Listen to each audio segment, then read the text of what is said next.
अस्सलाम वालेकुम नाजरीन। इस एपिसोड के आगाज में हम देखते हैं कि काहिरा के करीब मारिया लाडगाय से कहती है, आप बादशाह के बारे में अपने खदशात के बारे में दुरुस्त हैं लाडगाय। तो लाडगाय पूछता है, उनकी उलझन की वजह क्या है? तो मारिया कहती है, जब आप यरूशलेम से बाहर थे तो हमें मालूम हुआ कि शहजादा बाल्डोन को जज़ाम की बीमारी हो गई है। ये सुनकर लाडगाय चौंक जाता है और पूछता है, कैसे, किसने तशखीस की? तो मारिया कहती है, तमाम तबीबों ने, करने को कुछ नहीं है। हालांकि काहिरा अब हमारे हाथ में है और शहर पर कब्जा करने से रोकने की एक गलती भी नाकाबिले कबूल होगी। लाडगाय पूछता है, यहाँ तक कि अगर वो बादशाह खुद ही गलती करे तो? इसी लम्हे कमांडर संघारियोस वहाँ पर आता है और मारिया को देखकर कहता है, आपको यहाँ पर देखना बड़े एजाज की बात है। मारिया उससे कहती है, मुझे उम्मीद है कि आपके सिपाही अच्छी हालत में होंगे। तो संघारियोस कहता है, वो बहुत पुरजोश हैं कि आप यहाँ पर हैं। हमें रास्ते में प्यास की तकलीफ उठानी पड़ी, लेकिन एक ताजर लड़की की मदद से। मारिया पूछती है, साहिरा? तो संघारियोस कहता है, हाँ साहिरा, उसकी मदद से हम इस पर काबू पा गए, लेकिन उसकी एक खास दरख्वास्त है। उसके बाबा ताजर और राकीफ के कातिल सलाहुद्दीन के भाई बोरो को हम पकड़ेंगे, और वो भी जिंदा। ये सुनकर मारिया लाडगाय से कहती है, आपने सुन लिया होगा, मैं सलाहुद्दीन के भाई बोरो को जिंदा चाहती हूँ। तो लाडगाय कहता है, मेरा भी उसके साथ एक गैर तयशुदा मामला है, आप बिल्कुल बेफिक्र रहें। इधर काहिरा का दरवाजा खुलता है और वजीर सलाहुद्दीन अपने साथियों के साथ बादशाह इमारलेग के पास आते हैं। उन्हें देखकर इमारलेग अपने घोड़े से नीचे उतरकर आगे बढ़ता है। वजीर सलाहुद्दीन कहते हैं, बादशाह इमारलेग बज़ाहिर आपके मौरखीन आपकी शिकस्तों को दर्ज नहीं करते। जब भी आपने अपनी फौज जमा की और यहाँ पर आ गए, आप भूल गए होंगे कि बाबाइन में क्या हुआ था। तो इमारलेग कहता है, मैं बाबाइन को, हरीम को, हत्ता के मेरी शादी का दिन कुछ भी नहीं भूला। मैं यहाँ पर हूँ क्योंकि मैं भूला नहीं हूँ। ये फौज आपसे पहले बाजंतीनी फौज, सुरमाओं और कुद्दस की कीमती दस्ते सब एक साथ हैं। अगर ये फौज हरकत में आई तो काहिरा में सब कुछ तबाह हो जाएगा। तो वजीर सलाहुद्दीन कहते हैं, बादशाह इमारलेग, जंग धोखे के सिवा कुछ नहीं है। तुम धोखे से दमियात पहुंच गए और तुम इस तरह यहाँ पर आ गए, लेकिन अब से तुम्हारी किस्मत गैर यकीनी है, क्योंकि अगरचा तुम्हारी फौज तादाद में और हथियारों में ज्यादा ताकत रखती है, लेकिन इनके पास वो दिल नहीं है जो इनको हिदायत और ताकत अता फरमाए। मेरी राय में तुम लोग पीछे मुड़कर देखे बगैर दोबारा भाग जाओगे। यह सुनकर इमारलेग कहता है, कभी नहीं, कभी भी नहीं वजीर सलाहुद्दीन, इस बार ऐसा नहीं होगा, क्योंकि इस बार मैं जो चीज चाहता हूँ वो मिस्र नहीं है, और मैं उस वक्त तक वापस नहीं जाऊंगा जब तक मैं जो चाहूँ उसे ले ना लूं। और फिर बालन वजीर सलाहुद्दीन से कहता है, मैंने बादशाह इमारलेग को शहजादा बाल्डोन के बारे में आपकी भेजी हुई खबर के बारे में मालूमात फराहम की है। बालन के बोलने पर बादशाह इमारलेग गुस्से से उसे पुकारता है, मगर बालन कहता है, इज्जत माब, मुझे इजाजत दें। और फिर बालन मजीद कहता है, शहजादा बाल्डोन को इलाज के लिए तमाम मशरकी तबीबों और खास तौर पर तबीब लतीफ की जरूरत है। ये सुनकर वजीर सलाहुद्दीन पूछते हैं, क्या वो तबीब लतीफ है जिसके बगैर आप वापस नहीं जाएंगे मोहतरम इमारलेग? क्या इसलिए आप इस रास्ते पर आए हैं? खलील लतीफ को कहो कि तैयार होकर आए। ये सुनते साथ ही खलील चला जाता है और बालन इमारलेग से कहता है, मैंने आपसे कहा था कि सलाहुद्दीन इतना मोतबर है कि इतने नाजुक मामले को बातचीत का मौजू नहीं बना सकता। ये सुनकर इमारलेग वजीर सलाहुद्दीन से पूछता है कि आप वाकई बदले में किसी चीज की तवक्को किए बगैर लतीफ को हमारे साथ जाने देंगे, खास तौर पर जब सुल्तान नूरुद्दीन बीमार है? उसे सुल्तान के पास भेजने की बजाय क्या आप उसे मेरे बेटे के लिए भेज रहे हैं? तो वजीर सलाहुद्दीन कहते हैं, हम रहमतुल्लिल आलमीन हजरत मोहम्मद सल्लल्लाहु अलैहि वसल्लम के रास्ते पर चलते हैं। हैरान न हो, हम जो कुछ कर रहे हैं ये उनकी रहमत का एक कतरा है। दूसरी जानब हम देखते हैं कि पनाहगाह में खवातीन और बच्चे मौजूद होते हैं। मैला गुस्से के साथ शमसा की जानब देख रही होती है। फातिमा खातून समेत सब खवातीन फतह की दुआएं मांग रही होती हैं। शमसा को देखते हुए मैला उस लम्हे को याद करती है जब वजीर सलाहुद्दीन ने उससे कहा था, हम अपनी मर्जी से पनाह लेने वालों को किसी के हवाले नहीं करते। जब तक आप यहाँ पर हैं आप महफूज हैं, और हम औरतों और बच्चों को ढाल के तौर पर इस्तेमाल नहीं करते। इन सब ख्यालात के बाद मैला कहती है, शमसा तुम इतनी खुशनसीब क्यों हो और मैं इस किस्मत से इतनी दूर क्यों हूँ खुदाया। और फिर वो मुसलसल शमसा खातून को देखती ही चली जाती है। बाहर बालन मजीद कहता है, वजीर सलाहुद्दीन एक और मसला है। कौन सा मैला? हमें मालूम हुआ है कि वो काहिरा में है, अगर आप उसे हवाले कर दें तो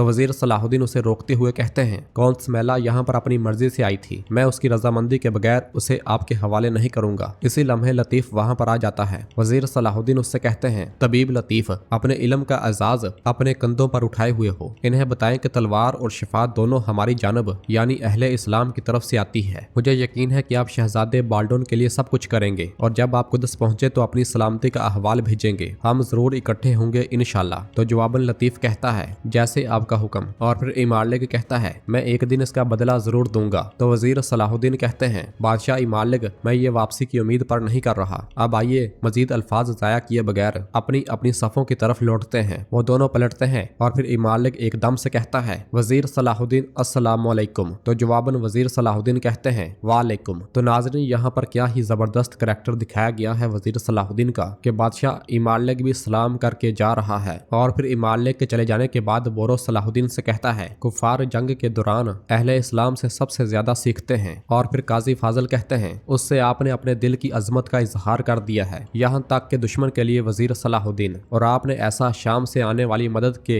उम्मीद के बगैर किया है। आपके साथ होकर आपके साथ इस रास्ते पर चलना दोनों जहानों में मेरे लिए एजाज की बात है। यह कहते साथ ही वो वजीर सलाहुद्दीन के गले लग जाते हैं और फिर वजीर सलाहुद्दीन कहते हैं, अल्लाह ने मुझे इतना प्यारा साथी अता किया है जो नेकी की कदर करता है और बुराई की मजम्मत करने से नहीं डरता। चलो अल्लाह हमारी मदद करे। ये सब कहते और सुनते साथ ही वो सब पलट जाते हैं। इमाम अपने साथियों और हकीम लतीफ के साथ वापस अपनी फौज की जानब बढ़ता है और विलियम से पूछता है, बताओ विलियम, क्या बेहतर है, जिन लोगों में ऐसा इखलाक है उनसे दोस्ती करना या फिर उनका दुश्मन बनना? आपके ख्याल में खुदा किसको पसंद करता है? तो जवाबन विलियम कहता है, इज्जत माब, मैं समझता हूँ कि आप आजिज नहीं बनना चाहते, लेकिन अगर हम बाज़ंतीन के साथ अपने इत्तेहाद को बरकरार नहीं रखते। इमाम उसे रोकते हुए कहता है, मैं खुदा के साथियों के साथ इत्तेहाद का ख्वाह हूँ। मैंने अभी देखा जबकि मैं बाज़ंतीन का इत्तेहादी हूँ, मेरा दुश्मन खुदा के साथ है। और फिर बालन पूछता है, क्या आप हमले का हुक्म नहीं देंगे इज्जत माब? तो विलियम कहता है, बादशाह का उनके सलाम के साथ सलाम करना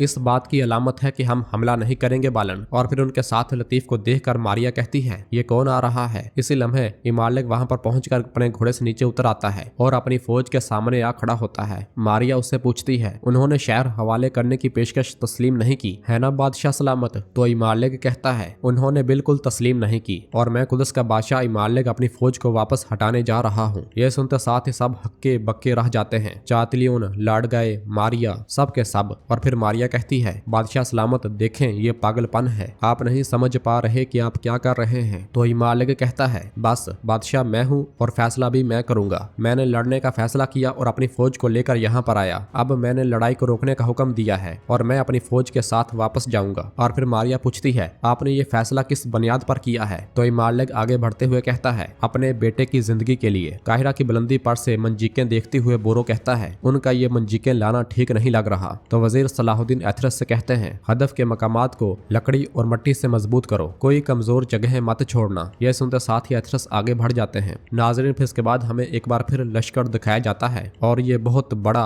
हद निगाह लश्कर ही लश्कर दिखाई देता है। और फिर इधर मारिया गुस्से से आगे बढ़ती है और बादशाह इमाम के पास आकर कहती है, हम यहाँ तक आए हैं और हम अब वापस नहीं जा सकते। याद रखें कि इस इत्तेहाद की वजह से कि आपको बाज़ंतीनी बादशाह के खिलाफ जाने का खतरा मोल लेना होगा। तो इमाम गुस्से से कहता है, यहाँ पर सिर्फ एक ही बादशाह की हुकूमत है और वो मैं हूँ। और फिर मारिया कहती है, आप सिर्फ अपने सिपाही अपने साथ ले जा सकते हैं बादशाह सलामत। और फिर अपने सिपाहियों से मुखातिब होकर कहती है, बाज़ंतीन के अजीम सिपाहियों, अपने मुहासरे की जगह संभालो। यह सुनते साथ ही दमियात की जानब से आने वाले सिपाही अपनी ढालें उठा लेते हैं। और फिर लाडगाए भी कहता है, मैं अपने सूरमाओं को ये वजाहत नहीं कर सकता कि हम पीछे क्यों हट रहे हैं। अगर आप मुझे इजाजत दें तो मैं यहाँ रुक कर लड़ना चाहता हूँ। और फिर चातलियोन भी कहता है, अगर कोई एतराज ना हो तो मुझे भी अपनी बीवी के लिए लड़ना होगा। उनकी ये बातें सुनकर बादशाह इमाम को बहुत ज्यादा गुस्सा आ रहा होता है और वो उनकी जानब बढ़ते हुए कहता है, तुम लोग मेरे हुक्म को कैसे टाल सकते हो? सिपाहियों, तरतीब बनाओ, हम वापस जा रहे हैं। यह सुनते साथ ही कुदस की फौज वापस मुड़ जाती है और फिर बालन के इशारे पर उसके सिपाही भी अलग हो जाते हैं, मगर लाडगाए, मारिया और चातलियोन वहीं के वहीं खड़े रहते हैं। और फिर मारिया कहती है, आप अपने जज्बात के हाथों शिकस्त खा गए बादशाह सलामत। तो इमाम के गुस्से से कहता है, आप इसका भारी बदला चुकाएंगे। मैं तुम सबसे तुम्हारी वफादारी और धोखाधही का बदला लूंगा। और फिर इसके साथ ही कुदस का लश्कर अलग हो जाता है, लेकिन इसके बावजूद लश्कर काफी ज्यादा बड़ा दिखाई दे रहा होता है। यह सारा मंजर देखकर बोरो कहता है, इमाम लड़ाई छोड़कर जा रहा है। तो वजीर सलाहुद्दीन कहते हैं, शानदार फैसला। वो सोचता है कि वो इससे हमारा एहसान चुका रहा है, लेकिन बाज़ंतीनी फौज अब भी यहाँ पर मौजूद है। ऐसा लगता है कि ये एक मुश्किल जंग होने वाली है। और फिर बादशाह इमाम के जाने के बाद लाडगाए सिपाहियों से कहता है, हमारी दीवारों को कमजोर करने के बाद हम फौरी तौर पर हमला करके अंदर जाएंगे। तो चातलियोन आहिस्ता से उससे कहता है, मुझे उम्मीद है कि बादशाह को छोड़कर मलका के साथ रहना कोई गलत इंतखाब नहीं होगा। तो जवाबन लाडगाए कहता है, हम देखेंगे। उनको देखते हुए वजीर सलाहुद्दीन कहते हैं, लाडगाए, तकब्बर का जीता जागता नमूना। तो जवाबन बोरो कहता है, और ये तकब्बर ही उन्हें अंजाम तक पहुंचाएगा। और फिर लाडगाए सिपाहियों से कहता है, मंजीकें तैयार करो, दीवारों के शुमाली हिस्से को निशाना बनाओ। ये सुनते साथ ही सिपाही आगे बढ़ जाते हैं। इधर वजीर वजीर सलाहुद्दीन कहते हैं, ए अल्लाह हमें शानदार फतह नसीब फरमा, हमारे दुश्मनों के कदम लड़खड़ा दे, उन्हें शिकस्त से दो चार कर। सब आमीन आमीन कहते हैं। और नाज़रीन, इसके साथ ही एपिसोड भी खत्म करते हैं। मिलते हैं बहुत जल्द अगली एपिसोड के साथ। वीडियो को लाइक कर दे और जिन दोस्तों ने अभी तक चैनल सब्सक्राइब नहीं किया वो जल्दी से चैनल सब्सक्राइब कर दे और बेल आइकन यानी घंटी वाले निशान को भी प्रेस कर दे ताकि आने वाले एपिसोड आपको आसानी मिल सके। दुआओं में याद रखें। अल्लाह हाफिज।